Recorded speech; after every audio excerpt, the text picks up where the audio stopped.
Hi guys! Ayan, today i-unbox natin or nabuksan ko na ba yan? Yung ating mga cookies from Drip and Bites. So ayan, meron tayong white chocolate, meron tayong black asteroid, meron din tayong black velvet, meron din tayong white and dark chocolate, meron din mint chocolate, caramel macchiato. So ayan, yung black matcha naubos ko na siya and yung dark chocolate. So, ito na lang yung mga natira. So, ayan, ang ganda ng packaging niya. Pwede siyang pang regalo. Ang presentable ng packaging niya. So, ayan, mag-try tayo ng isa pa ulit.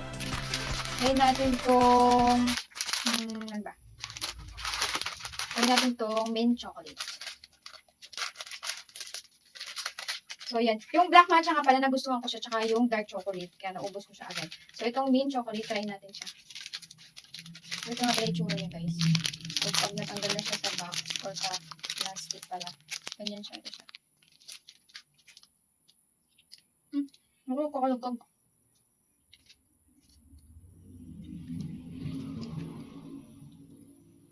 Medyo messy nga lang siyang kainin pag wala kang sa, sa pen. Kasi gusto ko nga, malasahan yung mint. Mint nga talaga siya. So, mint nga talaga siya. Ito, sa part na to. Nasa klase yung mint.